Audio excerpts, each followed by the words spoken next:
Salut à tous et bienvenue dans ma chaîne. Aujourd'hui, nous allons ensemble voir comment le silence peut ramener la paix dans votre foyer, peut changer la donne, d'où le titre « Une âme redoutable dans ton foyer, 2. Le silence ». Alors, je suis Florence Reine, gestionnaire de ressources humaines, motivatrice, coach certifié en vie de couple. Le silence, il te fait peur, n'est-ce pas? Tu penses peut-être qu'il signifie l'échec ou le rejet? Mais si je te disais que ce même silence pouvait être l'arme la plus puissante pour rétablir la paix, reconstruire le respect et peut-être même sauver ton couple, me croirais-tu? Je sais que tu es sceptique, mais reste avec moi et je te promets que tu ne verras plus le silence de la même manière.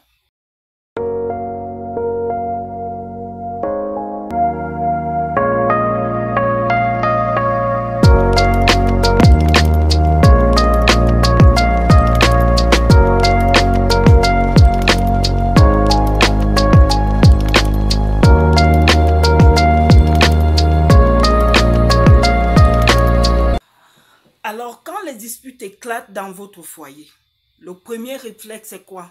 Défendre sa position, hausser le ton, vouloir être entendu à tout prix. Je comprends, surtout pour nous les femmes.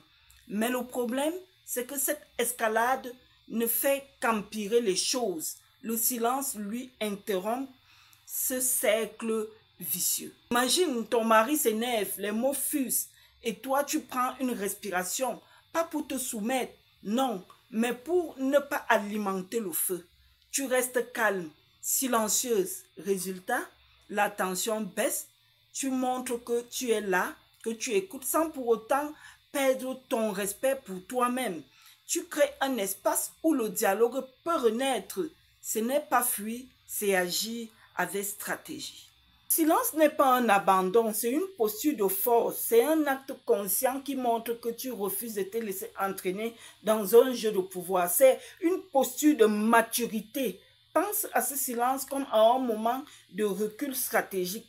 Il t'aide à réfléchir à ce que tu veux vraiment dire et à donner à l'autre l'opportunité de faire de même. Peu importe la situation, il peut transformer une guerre en une trêve. Et ce genre de pause est souvent tout ce dont une relation a besoin pour retrouver le respect et la connexion. Alors pose-toi cette question. Es-tu prête à essayer quelque chose de simple mais puissant pour reprendre le contrôle? Le silence pourrait bien être cette clé-là pour toi, pour sauver ton couple, je t'assure. Je vais vous donner un petit témoignage que nous avons vécu. Voilà, c'était un couple où la dame a su garder le silence à travers les conseils d'un homme de Dieu. Ça veut dire qu'ils avaient 8 ans de mariage et ils n'arrivaient pas à concevoir. Parce que les 4 dernières années qui précédaient la venue de leur tout premier fils, à chaque fois qu'elle concevait, il y avait toujours des éclats de voix. Quand son mari rentrait étant tensionné, ça veut dire que quand il plaçait un mot, la femme rétorquait, puisqu'ils en venaient aux mains, un seul coup, et ils perdaient l'enfant. Pour avoir une autre grossesse, ce n'était pas facile. Ils avaient fait comme cela 8 ans et à la 8e année, ils ont eu leur enfant. Mais avant d'avoir cet enfant, la 7e année, elle est allée voir un homme de Dieu. L'homme de Dieu qui lui a dit non. Ma chérie, je voudrais savoir, lorsque ton mari rentre et qu'il parle, comment tu rétorques, comment tu fais? Elle dit que non, je ne peux pas supporter. Lorsqu'il parle, vraiment, mon cœur se soulève et je réponds aussi. Moi aussi, je suis l'enfant de quelqu'un. L'homme de Dieu lui a dit non. Tu ne peux pas procéder de la sorte et obtenir ce que tu veux. Toi, tu vois ce que ton mari ne voit pas.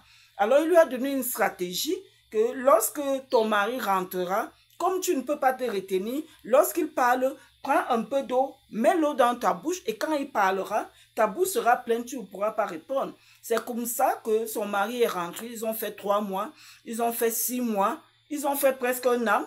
Et le mari lui-même s'est tassé et je vous assure que c'est comme ça qu'elle a pu concevoir. Et aujourd'hui, cet enfant est dans les 4 à 5 ans.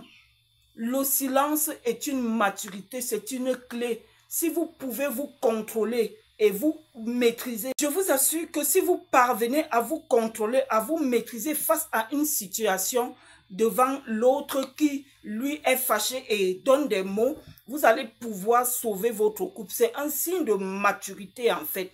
Ça fait passer l'orage, ça fait passer les tensions et tout laissant la situation calme. Regardez comment cette femme, à cause d'une stratégie, a pu sauver son couple et avoir un héritier dans son foyer. Je vous assure que c'est le seul enfant presque de ce foyer. Et s'ils avaient été tous en état de colère, tous, personne pour se contrôler, je suis sûre que même jusqu'à aujourd'hui, il n'y aurait pas eu d'enfant. Alors j'attire l'attention des femmes. C'est vous qui êtes mieux placés pour savoir vous surmonter, pour savoir travailler le contrôle et la maîtrise en soi. Pas que vous êtes bête, pas que vous êtes lâche, mais je vous assure que la personne qui garde le silence est celle qui est la plus forte, est celle qui est la plus mature pour sauver ce qui la colère peut vouloir détruire. Alors, tu vois, le silence n'est pas une faiblesse, bien au contraire. J'invite ici mes soeurs qui sont que lorsque le monsieur a un mot, elle a 5, elle a 10, il faut voir là où on va.